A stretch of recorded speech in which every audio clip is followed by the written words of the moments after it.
que contiene este documento? Que en este momento en Venezuela se detienen arbitrariamente a personas simplemente por el hecho de opinar distinto o de tener una preferencia política diferente. Estamos hablando en este informe por lo menos de 22 casos de venezolanos y venezolanas que sabemos fueron detenidos de manera arbitraria y continúan privados de su libertad por el simple hecho de disentir políticamente de las políticas. políticas. ¿No? Que la fiscal general, que chavista, Luisa Ortega, también ha denunciado anomalías en las detenciones, algo que no se esperaba de una persona tan afín al régimen, que ya habíamos mostrado anteriormente algunas disensiones, ¿no?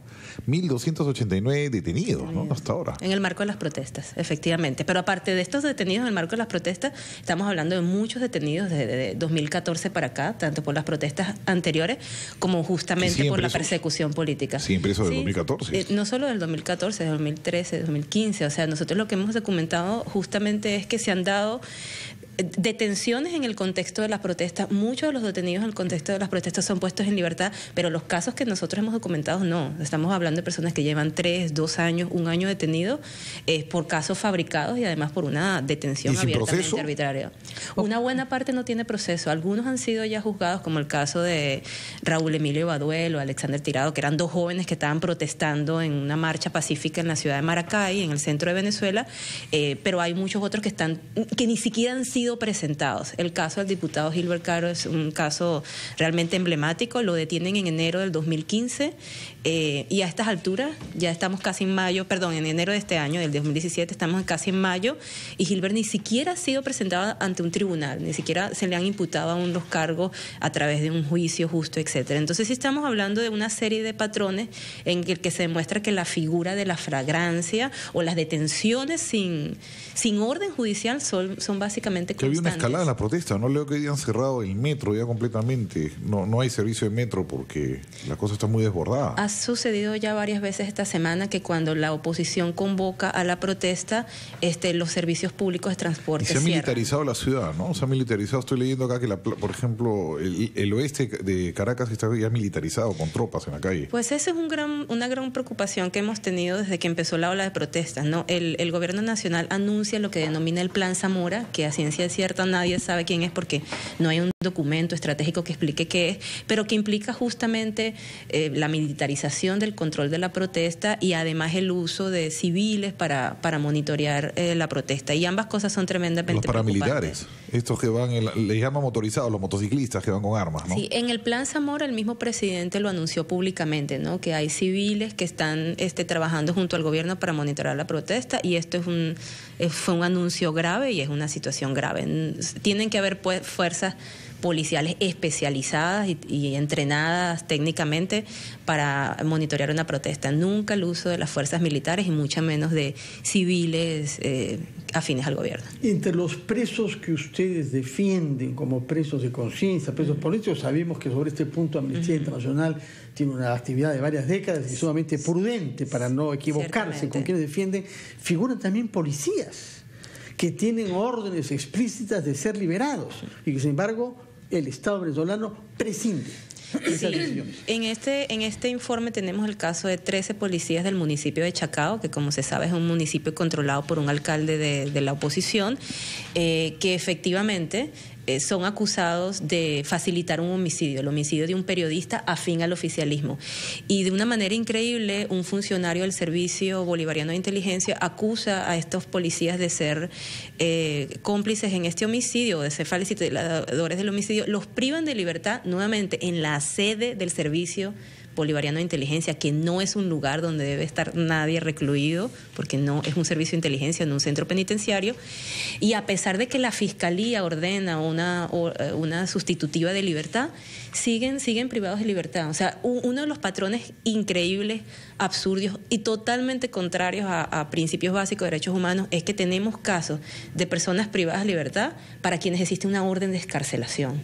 Entonces los abogados y los familiares van a estas cárceles o a estos centros de detención y dicen, hay una orden de excarcelación, una orden emitida por un tribunal o por el Ministerio Público. y la respuesta que reciben es: no tengo órdenes de mi superior para liberar a esta persona. Entonces, incluso con una orden de excarcelación del propio Poder Judicial, las personas continúan siendo privadas de libertad. ¿Cómo es tomado el trabajo de Amnistía Internacional en Venezuela?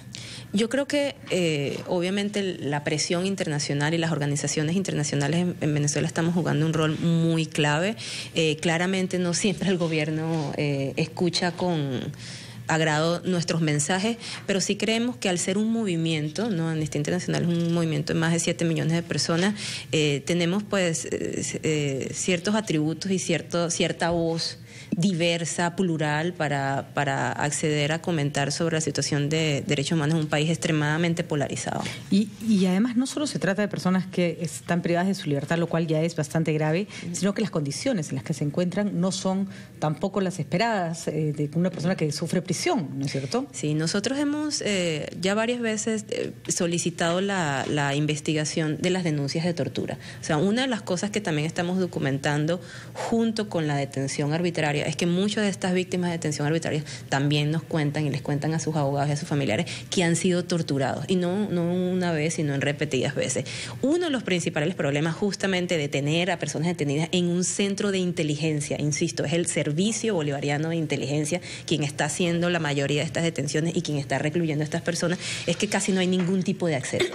Nosotros no hemos podido entrar a las sedes del helicoide, a las diferentes sedes del centro, del SEBIN, del Servicio Bolivariano de Inteligencia, y esto pone muchísimo más en riesgo la integridad física de quienes están detenidos. La experiencia internacional dice que esos son los lugares donde normalmente las personas al final desaparecen y nadie sabe qué pasó con ellos. Sí, y nosotros hemos tenido oportunidad de entrevistar y de documentar los casos de personas que ya han sido liberadas de estos centros de detención, y obviamente nos han contado muchísimos testimonios de no solo de tortura que ellos han recibido, sino de sus compañeros.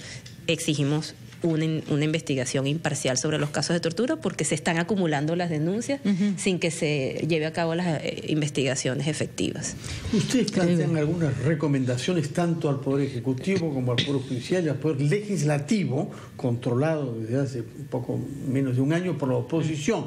Y entre las cosas que ustedes proponen es limitar el uso de los tribunales militares para juzgar a civiles. Cuéntenos, por favor, qué está pasando respecto a la justicia privativa militar en Venezuela. Sí, este es un uso completamente errado y además contrario a estándares básicos de derecho internacional de los derechos humanos, el uso de tribunales militares para juzgar a civiles, ¿no?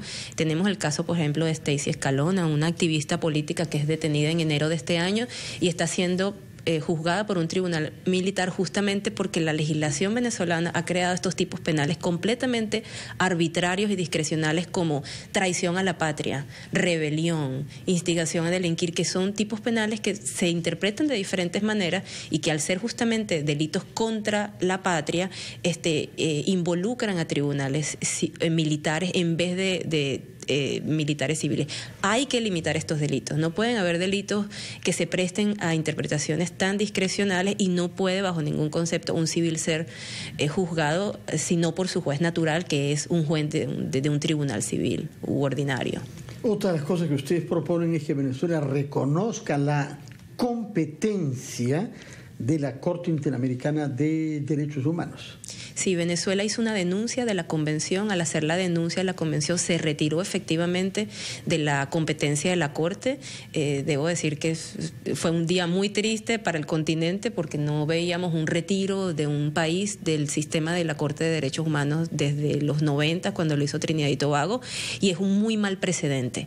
O sea, el sistema de derechos humanos a nivel interamericano existe justamente para dar a las víctimas un nivel mayor de protección. Cuando un país se retira de esa competencia, pone a sus ciudadanos a mayor riesgo y a mayor desprotección. ¿Este documento ha sido elaborado hace unas semanas, meses? No, nosotros tenemos ya varios años documentando los casos de las detenciones arbitrarias. Este es producto de los últimos meses de investigación y varias. Desde que se hizo, se ha degradado aún más y ha aumentado aún más. Bueno, se hizo antes de las protestas, y desde que se hizo hasta entonces tenemos 26 muertos en contexto de protestas y 1.289 detenidos. Entonces, claramente la situación empeora en vez de mejorar. Claro. ¿Puede circular este documento en Venezuela? Totalmente. Bueno, por lo menos tenemos las redes sociales. Las redes sociales son una gran alternativa ante lo que ha sido un proceso de mayor censura de los medios tradicionales en Venezuela, y confiamos en que las redes sociales y nuestros activistas y además las y los venezolanos tienen interés en divulgar esta información. ¿La asistencia legal se obstaculiza cuando alguna persona es detenida por protestas? ¿Dejan que tenga un abogado? Uno de los principales problemas... ¿Hay debido proceso? No, o sea, uno de los principales problemas es, por ejemplo, la situación de incomunicación que se da en las primeras horas de la detención. Tenemos el caso de John Goycoechea, que es un funcionario público, un reconocido líder de oposición, que pasó 13 horas incomunicado antes de poder comunicarse con sus familiares y con sus abogados. En 13 horas puede pasar cualquier cosa. ¿Y el habeas corpus, ¿no? ¿Dónde está? Retrasado, irrespetado, ¿no? Y entonces sí es grave que no se acceda inmediatamente a la persona detenida, como además lo previene la ley, ¿no? Está muy claro, tanto en la ley venezolana como en las obligaciones internacionales.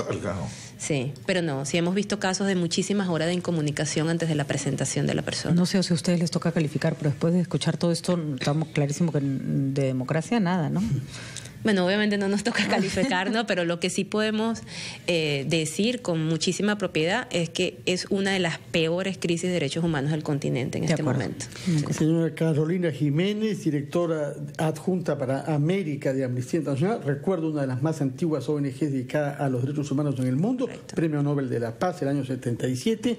Gracias por su presencia en RPP y gracias por el documento que nos deja precisando bien qué pasa con los presos políticos o de conciencia en Venezuela. Buenos días y buena estadía en el Perú. Muchas gracias.